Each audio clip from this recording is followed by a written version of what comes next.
first months of 1945, Japan was on the run. The Americans had fought their way across the Pacific. US submarines and aircraft had destroyed Japan's merchant fleet and naval air power.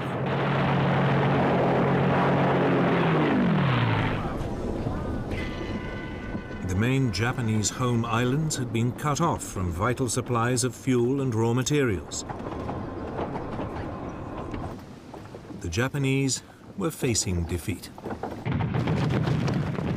Yet they refused to surrender, convinced that if they fought back with sufficient brutality, the Americans wouldn't have the stomach for the fight and would give in.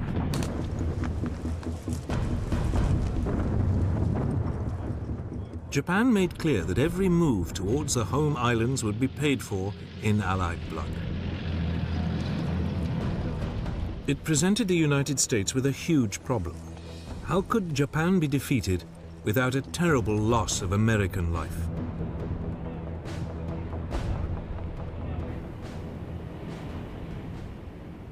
The country would eventually turn to the most powerful and dreadful weapon ever seen. A weapon that would change the course of war forever.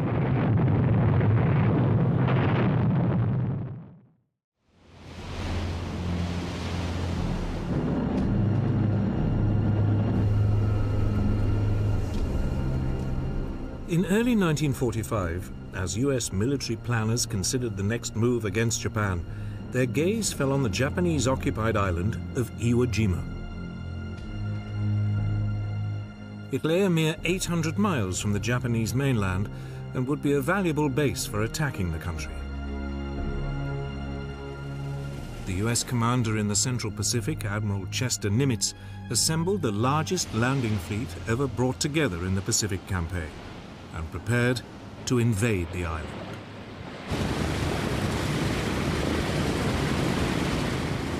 Nimitz was taking no risks. Wave after wave of American aircraft paved the way with a massive aerial bombardment.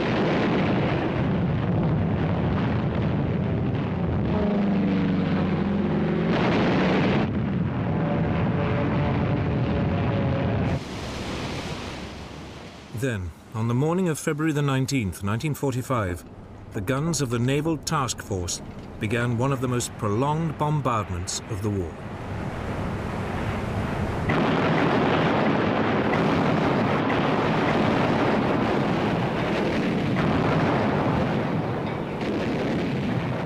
At the same time, landing craft set off for the shore.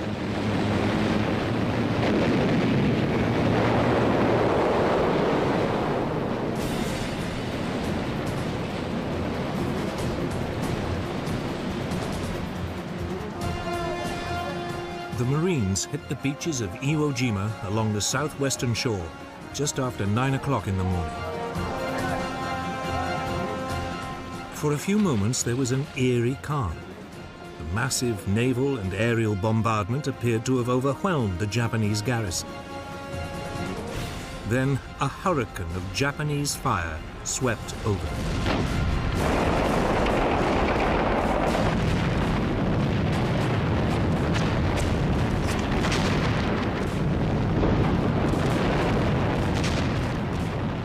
General Tadamichi Kuribayashi, the Japanese commander on the island, had told his men to hold their fire until the Americans were right under their guns.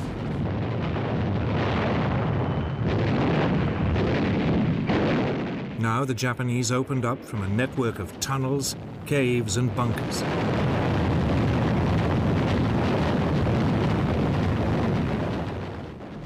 There was carnage.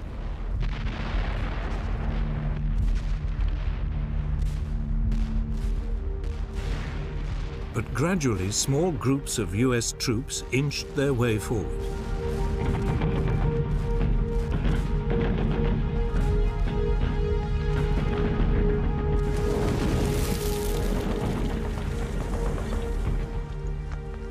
Finally, by the evening, the beachhead had been secured. The task now was to capture the 550-foot-high Mount Suribachi, the heavily defended volcano that dominates Iwo Jima.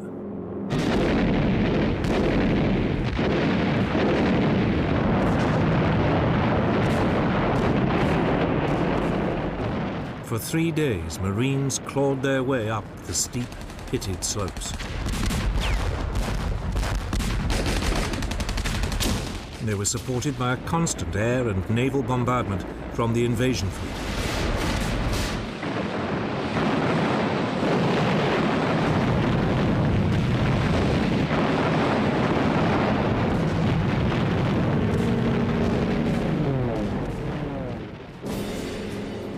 Finally, on February the 23rd, 1945, a US platoon led by First Lieutenant Harold Schreier began the final assault, carrying with them a small US flag.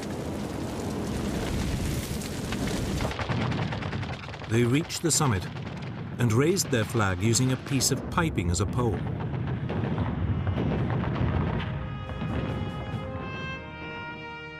Marine Corps photographer Staff Sergeant Louis Lowery captured the scene with a few precious photographs.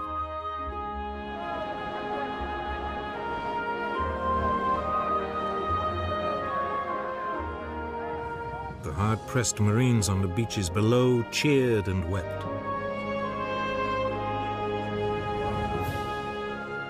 Ships sounded their whistles.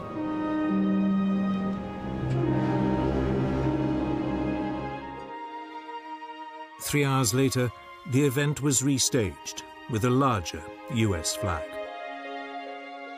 The moment was immortalized by photographer Joe Rosenthal with one of the most iconic photographs of the war.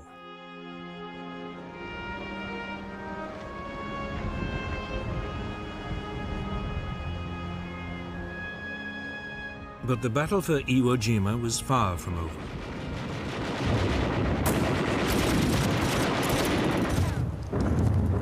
The rest of the island was still in Japanese hands.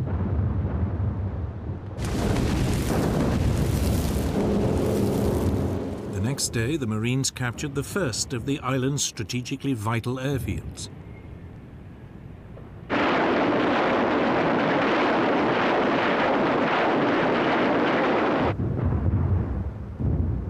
But Kuribayashi had told his men to take as many of the enemy with them as possible. Their duty to the Emperor to die on the island.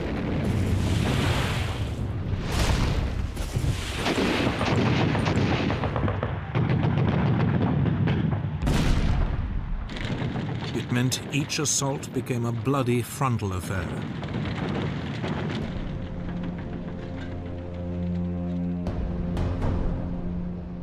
It took 2 weeks before the remaining 2 airfields on the island were in US hands.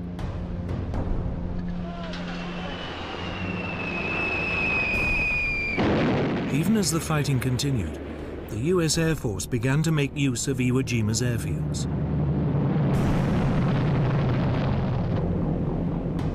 During the late spring and summer of 1945, over 2,500 damaged US bombers made emergency landings on the island, often saving the lives of their crews.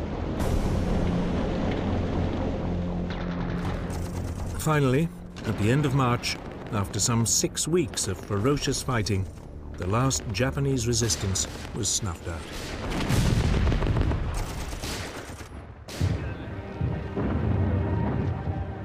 But the capture of Iwo Jima had come at a terrible price.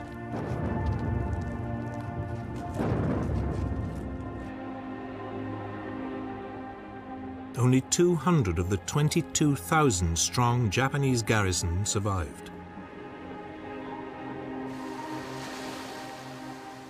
The Americans had also suffered badly.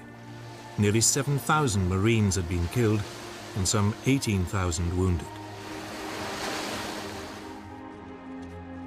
The Americans finally had the base they needed, but it was now clear that unless the US could come up with an alternative, any invasion of Japan would be paid for in tens of thousands of American lives.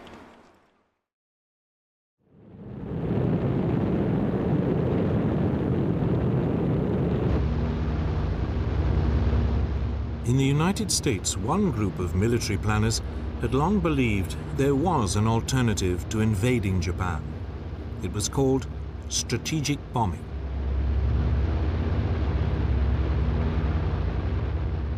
This involved carefully targeted bombing raids designed to destroy Japan's infrastructure, industry, and ability to wage war. But in the first years of the Pacific War, there was a problem. Japan lay beyond the range of America's bombs. In April 1942, the US had managed to launch a one-off bombing raid on Tokyo.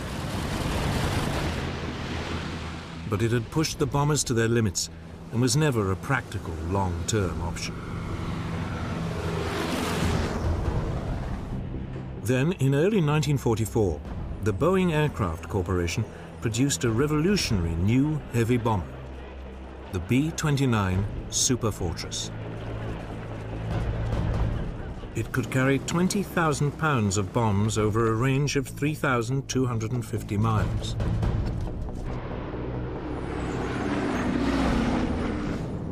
Suddenly, Japan was just about in reach of America's forward bases in the Pacific.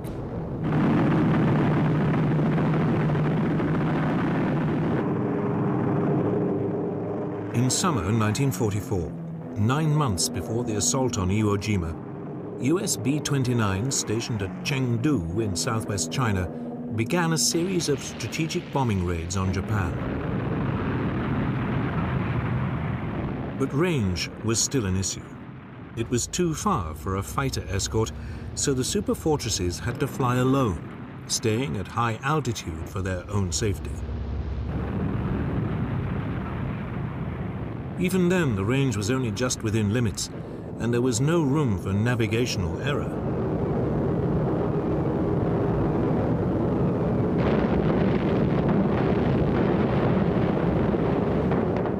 Many of the bombs missed their targets.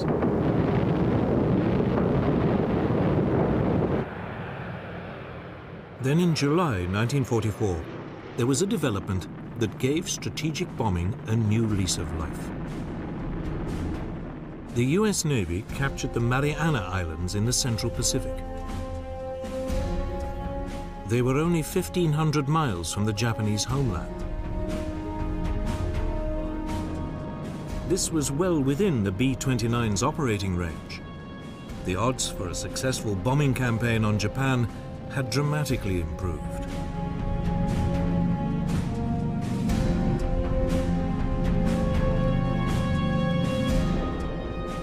On November the 24th, over 100 superfortresses took off from the Marianas.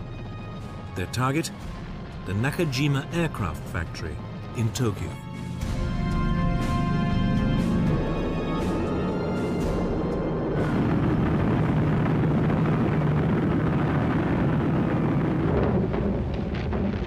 But only 48 bombs struck anywhere near the target. For 3 months, more raids targeted other industrial sites. But the B-29s were still flying without a fighter escort and still dropping their bombs from high altitude.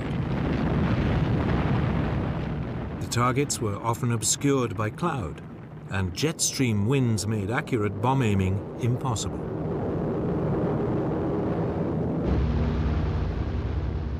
To make matters worse, the B-29 suffered from engine problems. There were also attacks from kamikaze pilots.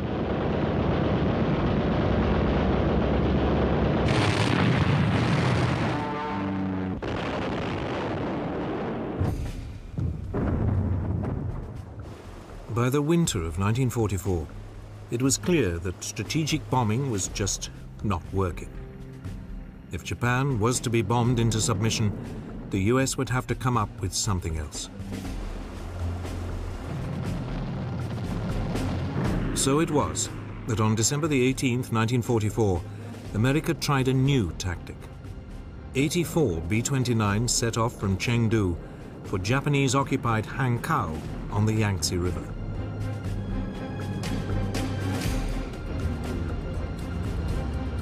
They flew much lower than usual and carried mostly incendiary rather than high explosive bombs.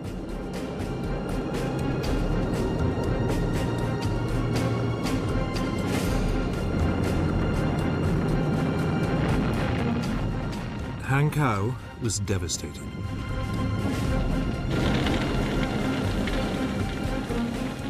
The raid was more effective than almost any of the previous strategic bombing raids. The US appeared to have found a way forward, firebombing at low altitude.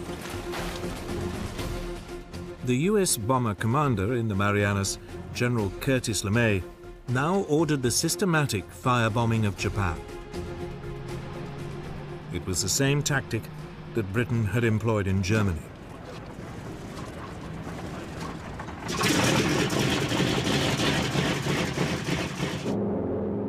On the evening of March the 9th, 1945, Pathfinder aircraft roared over Tokyo, dropping incendiary target indicators. The fires they started marked the aiming points for almost 300 B-29s.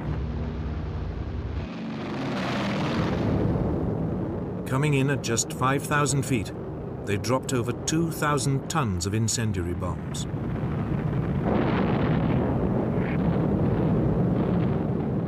The flimsy wooden houses stood no chance. Air was sucked in, creating towering firestorms which raced faster than people could run.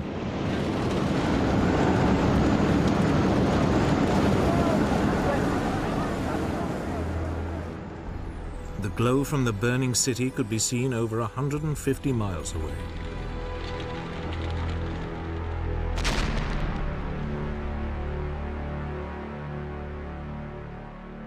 When the all clear finally sounded the following morning, 16 square miles of Tokyo had been obliterated.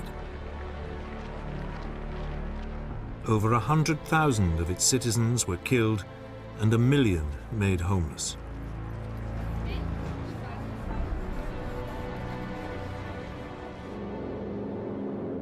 Tokyo was not the only city to face this devastating new tactic. Nagoya was set ablaze 2 nights later. Then Osaka and Kobe during the following week. Firestorms engulfed whole areas, destroying houses and industrial facilities. But American success was coming at a price. Without escorts, the low-flying US bombers were dangerously vulnerable to Japanese fighters. American losses now mounted. If the bombing campaign was ever to succeed, the US needed bases even closer to Japan.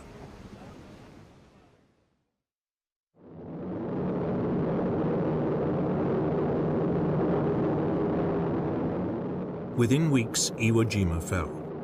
Now, at last, the US Air Force not only had a base for its bombers within easy striking distance of Japan, it could finally use its Mustang fighters to escort them.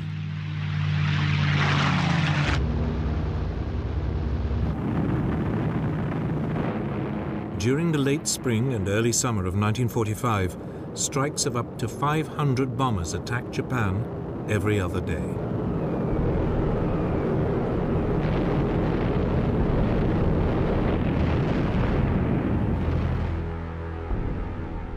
Once the largest industrial areas had been crippled, LeMay moved on to lesser targets.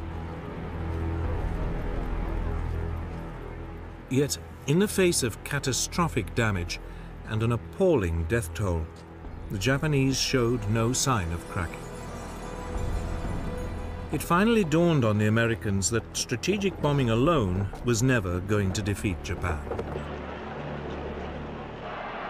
It looked like a full-scale invasion of the country was becoming inevitable.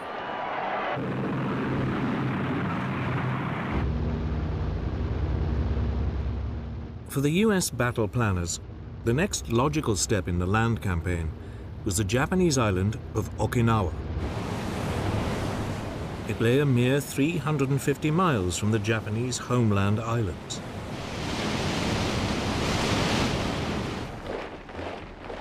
The island was defended by more than 120,000 men.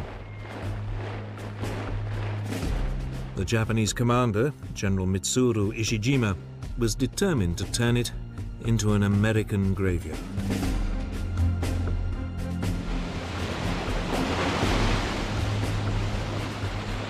Once again, Admiral Nimitz, the US commander in the region, assembled a huge fleet.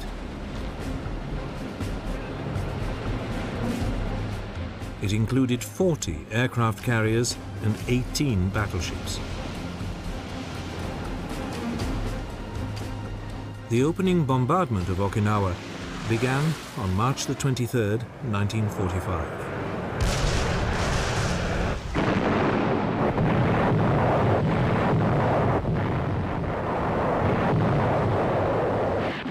It lasted for a whole week.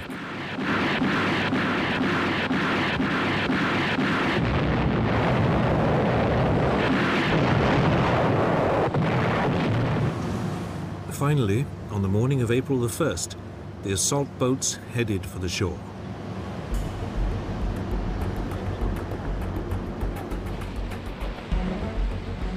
To their surprise, they met almost no opposition.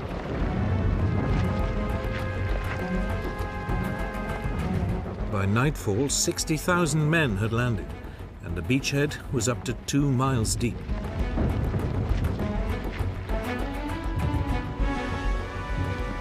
For the next 2 days, the US forces built up their strength and pushed across the island. Again, opposition was unexpectedly light.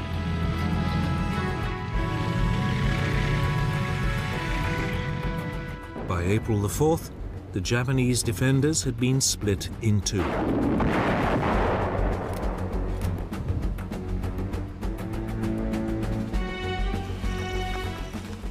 Marine divisions now headed north. Army units pushed south. The Marines continued to meet only sporadic resistance, and within 3 weeks had cleared the northern part of the island. But it was a different story in the south. There, the army units ran into savage fire.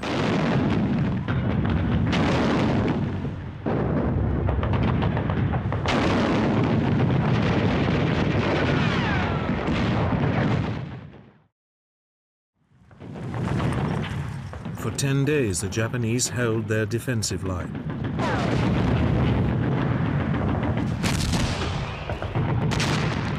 Then, when they could hold out no longer, they simply withdrew to the next defensive position and continued to resist all over again.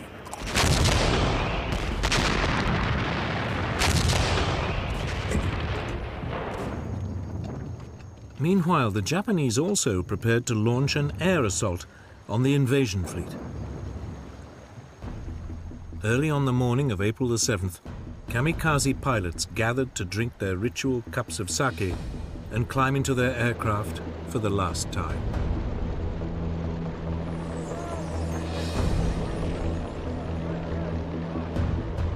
Over 700 aircraft, half of them kamikazes, took off and approached the US landing fleet.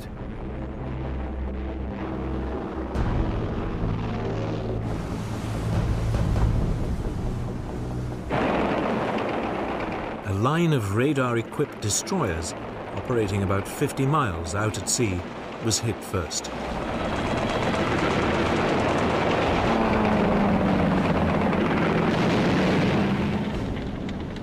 By the end of the first day of the attack, 2 US destroyers had been sunk.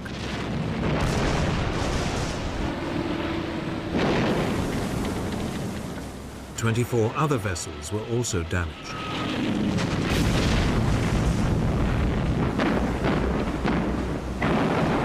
But the Japanese had lost over 300 planes. Over the following days, the Japanese introduced a new weapon.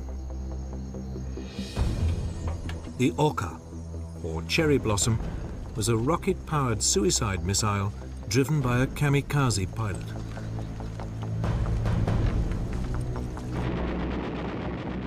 It was launched from a bomber and carried a massive 2,650-pound warhead.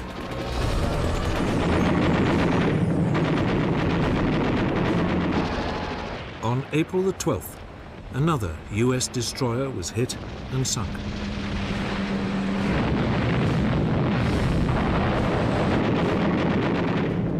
The Oka looked deadly, but US fighters quickly learned to intercept and shoot down the bombers that carried them.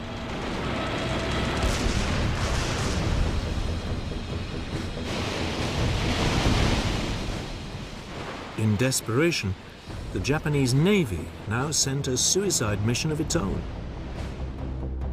The Yamato, Japan's largest battleship, was loaded with just enough fuel to reach Okinawa and ordered to fight to the death, sinking as many US ships as possible in the process. But as the giant ship approached Okinawa, it was spotted. Some 400 US aircraft descended on it.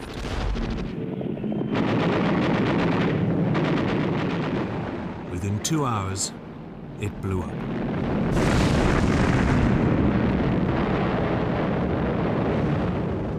The fireball could be seen for over 100 miles.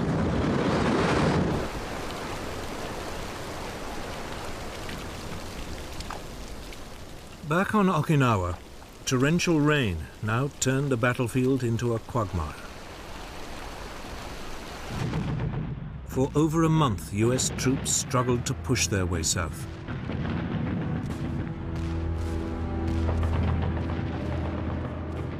Every cave or dugout entrance had to be blasted by flamethrowers, grenades, and explosives. As before, as one defensive line was overrun, the Japanese slipped back to another, and the whole grim business would start again.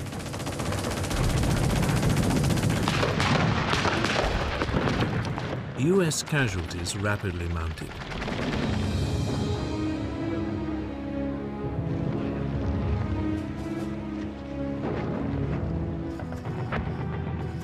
Finally, on June the 1st, the town of Shuri was captured. Then, on June the 4th, a new contingent of Marines landed to the south of Naha, the island's capital, and linked up with troops pushing down from the north.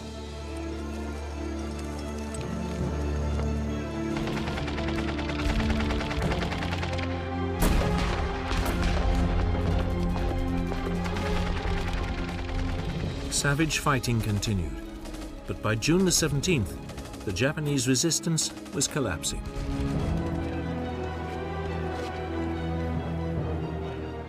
Five days later, the Americans finally secured Okinawa.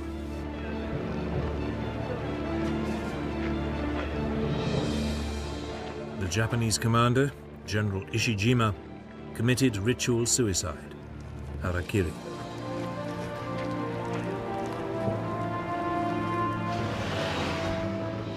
Over 7,000 prisoners were taken, the first time ever that such large numbers of Japanese troops had surrendered. It had been a bloody and exhausting campaign. 100,000 Japanese soldiers and some 40,000 civilians had been killed.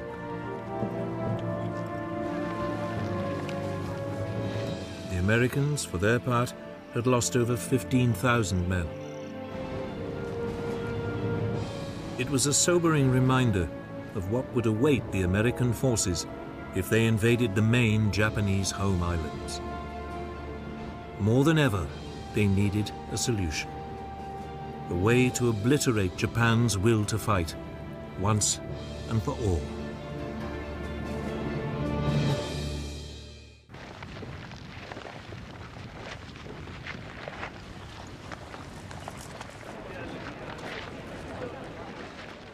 The victory at Okinawa meant America's military planners now had to decide what to do next. Despite shattering defeats, the Japanese still showed no sign of surrendering. Some US commanders argued for a continuation of the firebombing campaign. But by the summer of 1945, it was clear that bombing alone would never defeat Japan. An invasion seemed unavoidable. But the question was, at what price?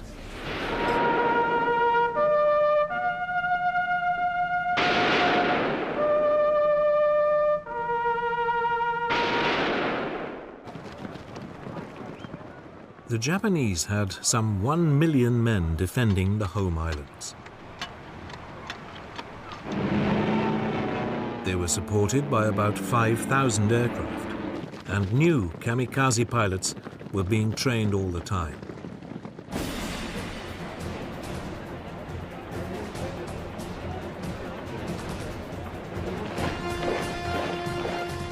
Mass suicide attacks by civilian volunteers could also be expected.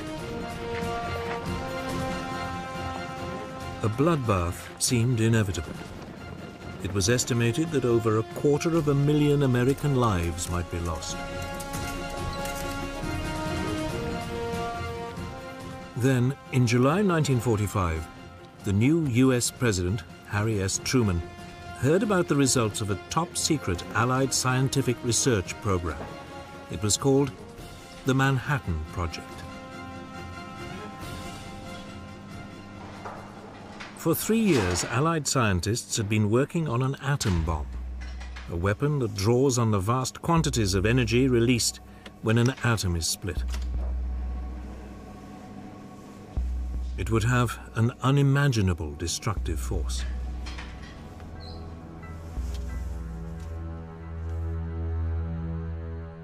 The project was led by US General Leslie Groves, an Army engineer. The scientific director was Robert Oppenheimer, a 39-year-old physicist from the University of California. Over a 3-year period, the program had recruited many of the Allies' best scientific brains. 2 radioactive materials seemed to offer most promise as fuels for the new bombs. One was a naturally occurring form of uranium called uranium-235. It was processed at a vast factory at Oak Ridge, Tennessee.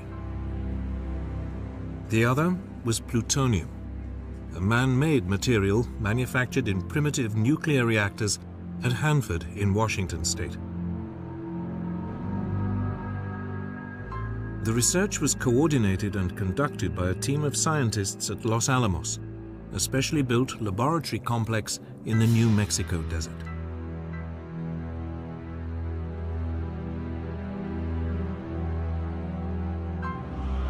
By early 1945, the Los Alamos scientists were pretty confident that they had a uranium bomb that worked.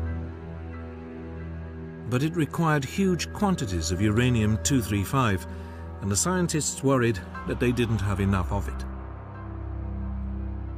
So they also designed a second bomb that used plutonium. But this, unlike the uranium bomb, was much less well understood, and they weren't sure it would work. Before it could be used, they would need to test it. By early July 1945, after an expenditure of more than $2 billion, the plutonium bomb was ready for trials. The gadget, as it was called, was mounted on a steel tower in the New Mexico desert. At 5:30 in the morning of July the 16th, the atomic age began.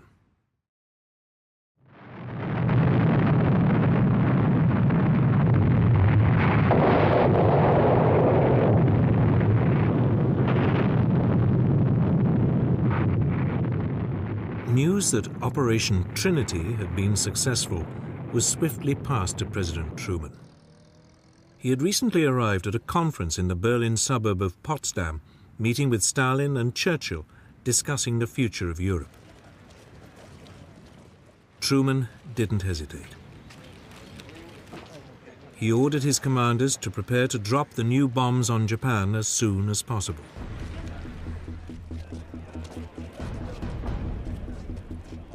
Two bombs, a uranium device codenamed Little Boy and a plutonium bomb called Fat Man, were now transported to the Mariana Islands.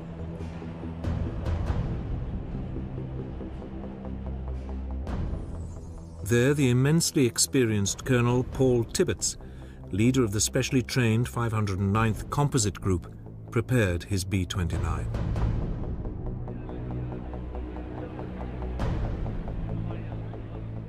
At 2:45 in the morning of August the 6th, Tibbets lifted his plane, named Enola Gay after his mother, off the runway. On board, he was carrying Little Boy.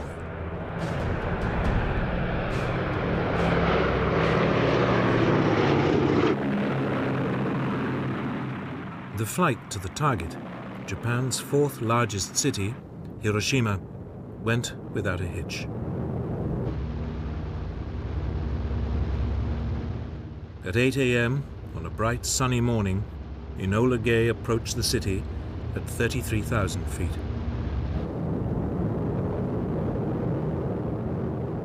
Then, at just after 8:15, Little Boy was released.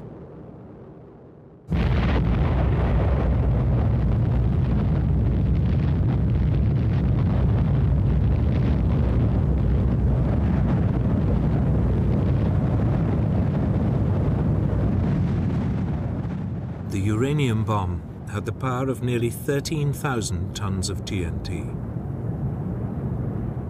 The temperature beneath the mushroom cloud reached 5,000 degrees centigrade. Thousands of people were instantly vaporized.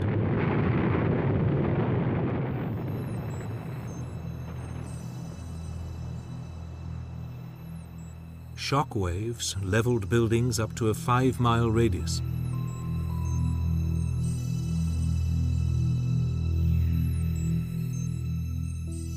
Estimates of the death toll vary hugely.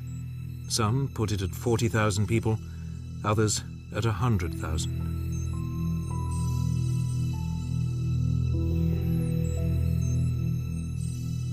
Many suffered from terrible burns and blistering.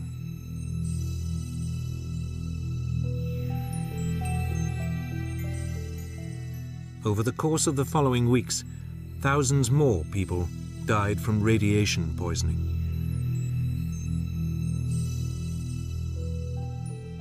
On August the 7th, 1945, President Truman told the world about the bomb and issued Japan with a warning. Let there be no mistake. We shall completely destroy Japan's power to make war. They may expect a rain of ruin from the air, the like of which has never been seen on this earth. But no Japanese surrender was received. 2 days later, on August the 9th, Fat Man was dropped on the major military port of Nagasaki. The plutonium bomb was even more powerful.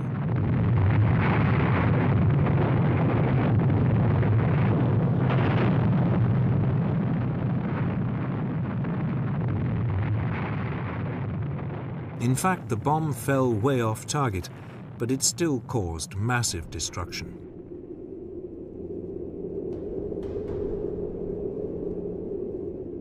Between 35,000 and 50,000 people are estimated to have died in the explosion.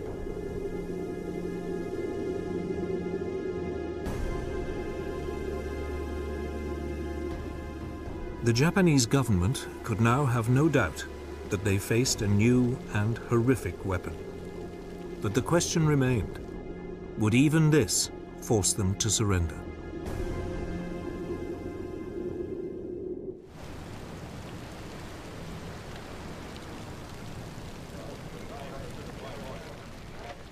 The Nagasaki bomb was followed by a stark warning from U.S. Secretary of State James Burns.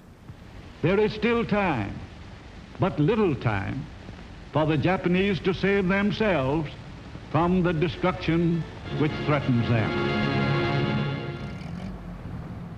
The intention was clear. The atom bomb would be used again and again until Japan gave in.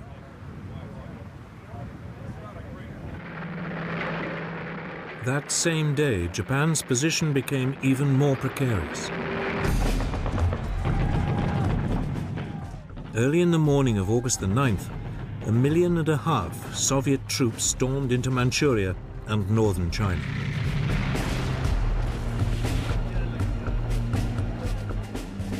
The Soviet leader Joseph Stalin was not only after territory, he wanted a say in any final peace settlement in the Far East.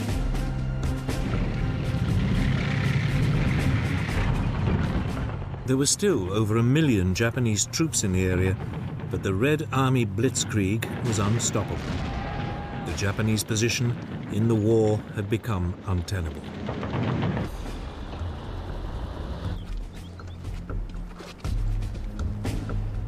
That evening, Emperor Hirohito met with his 6 top military and political leaders. The war cabinet was divided. 3, led by the Prime Minister, Baron Kantaro Suzuki, argued for peace. The other 3 wanted to continue fighting. It was deadlock. Then the Japanese Prime Minister broke with all precedent and asked the Emperor for his opinion. Emperor Hirohito voted for peace, on condition that his position as head of state was maintained. The next morning, a proposal was sent to the U.S. Secretary of State, James Burns. Burns rejected it. Only unconditional surrender would do. As the Japanese war cabinet argued amongst itself, Soviet troops continued to tear into Mongolia. At the same time, American fighters now roamed freely over Japan, shooting up military targets and transport links at will.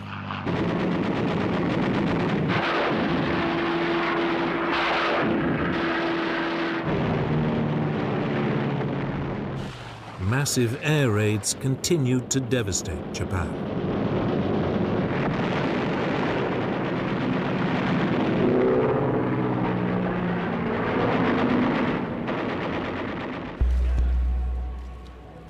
Then, on August the 14th, the Truman administration sent word that the Emperor's position would be safeguarded, provided he agreed to accept the orders of the Supreme Commander of Allied forces. Hirohito used his huge prestige to instruct the war cabinet to endure the unendurable and accept the terms. That day in Washington, President Truman announced that Japan had surrendered unconditionally. I deem this reply a full acceptance of the Potsdam Declaration, which specifies the unconditional surrender of Japan. Cheering, singing crowds erupted onto the streets of every American city.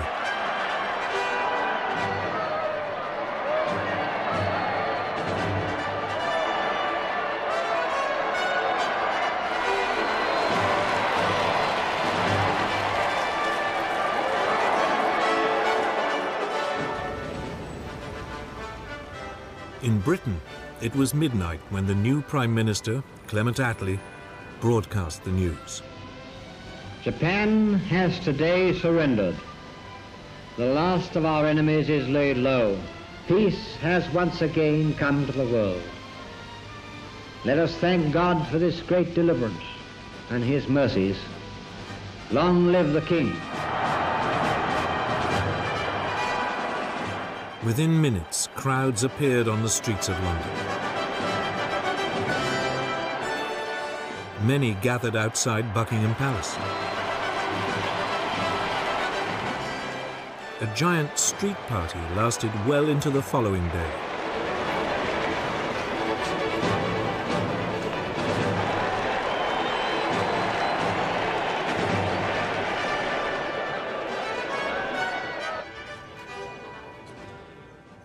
The next morning, August the 15th, an astounded Japanese people listened to the voice of their God Emperor for the very first time.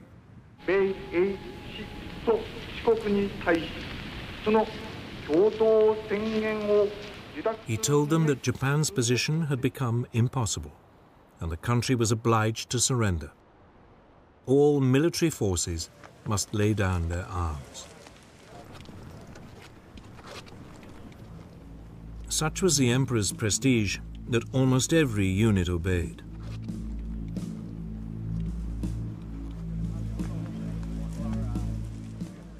But in Manchuria, despite the Japanese ceasefire, the Soviet forces fought on.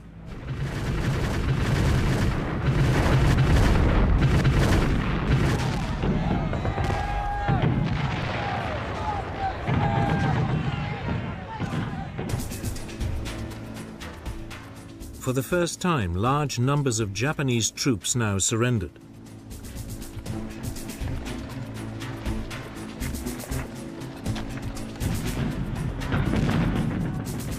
Nevertheless, the Soviets, determined to seize as much territory as possible, continued to advance. Stalin wouldn't stop the fighting for another week.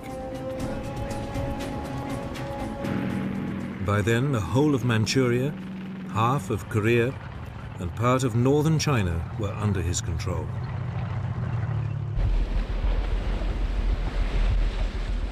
Elsewhere in Southeast Asia, in the Philippines and on many of the Pacific islands bypassed by the Americans, it took weeks for news of the surrender to reach isolated Japanese garrisons.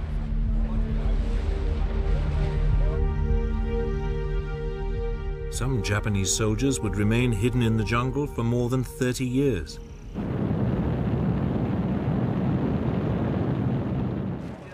Finally, on August the 28th, 2 weeks after the surrender, the first US troops arrived in Japan.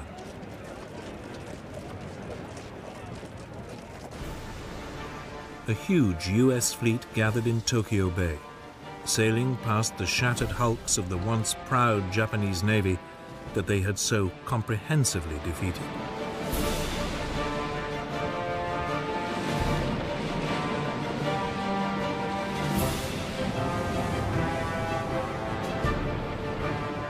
Several days later, on September the 2nd, 1945, a Japanese delegation came aboard the USS battleship Missouri.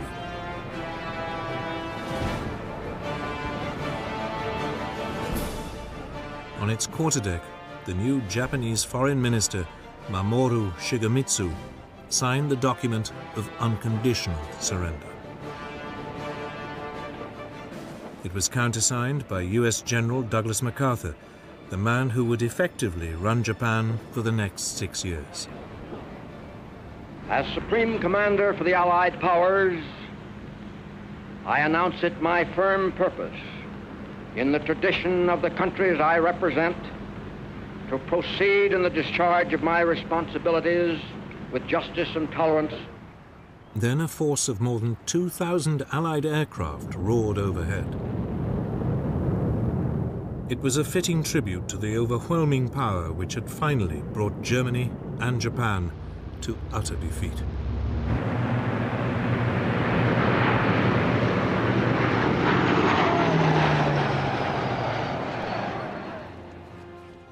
World War II was at an end. Japan's ruthless desire to wage war had been crushed by a weapon of awesome destructive power. Now, in the East as in the West, the world would be divided and shared along new lines.